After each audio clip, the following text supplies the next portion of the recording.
that was unfortunate.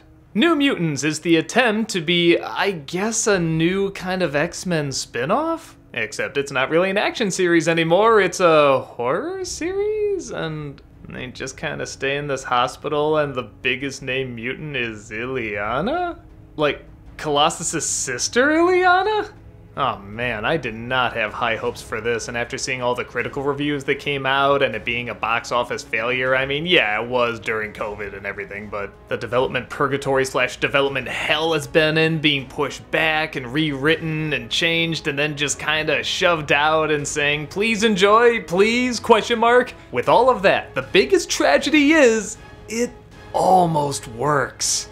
I mean, hear me out. It doesn't. It does not come through at the end, and even in the first half, there's a lot of stuff that doesn't make sense, but I will admit I was buying this idea more than I thought I would at the beginning. A young mutant named Danny loses her father and everyone she knows in a supposed tornado. A tornado that growls, but we'll get to that in a bit. Suspected she might have something to do with this occurrence, she's put in this mental ward. With only one doctor and a few other patients. Yeah, nobody questions something else might be going on here. These other mutants, naturally, have very tragic backstories and very unique powers, and they learn from each other what they are, and... Wow, is that it? Did I actually sum it up that fast? Huh, I guess I did. And to the casual listener, you might think, God, that sounds unbelievably boring. I mean, that's it? It's just a bunch of young mutants in a mental ward talking to each other?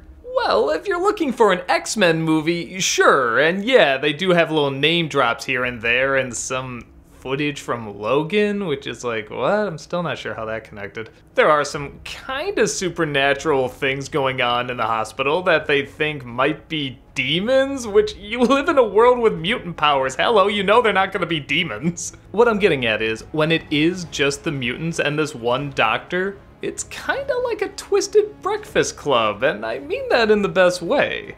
All the characters in this are surprisingly memorable, and maybe that's because there's not a ton of other mutants or a ton of other missions they gotta go on or anything.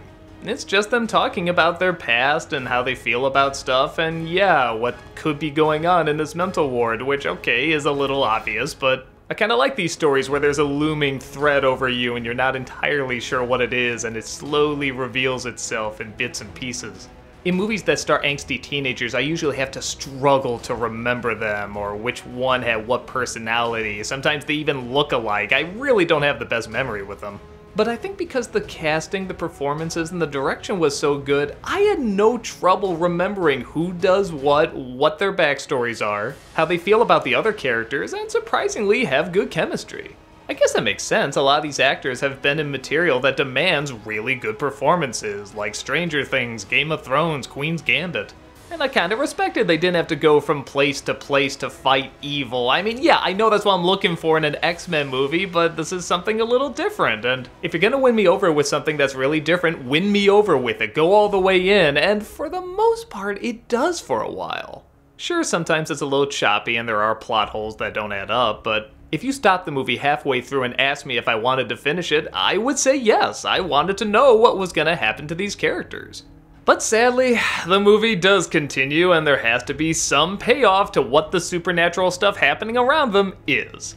I don't think I'm spoiling anything when I mention mutant powers have something to do with it. I think that's one of the reasons this can't really work as a horror series. You just know what the threat is. But the other thing is, when it actually tries to be a horror movie, it's hilarious. And no, it's not intending to be. Look at this scene where they're building up that something is outside Illyana's door. What? And then to make it goofier, she makes her little puppet talk. It's her. That was meant to be scary, guys. Look at this scene where this guy sees this girl on fire. It looks kind of cool, but it's not really scary. This eventually causes him to use his mutant power lighting himself on fire, and look how they respond to it. Oh my god, that is so funny. Oh, but that's nothing. You know what the big threat is they have to fight at the end? A giant, supernatural, red-eye glowing bear. I am dead serious. This is supposed to be the threat that everybody is afraid of. Did they see Annihilation and we're like, well, that bear was scary, maybe we can do something like that?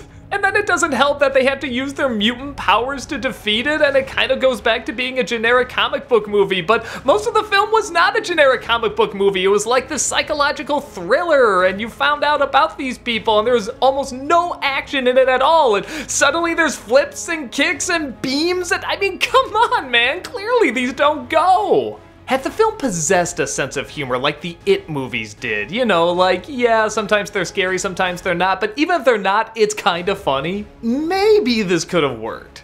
But you can tell that's not what they're going for. Though, to be honest, it is hard to know what they're going for. Is this supposed to be a horror film, or a character study, or an action flick, or a tie-in to X-Men, or just its own thing? It just doesn't feel like it exists in the same universe.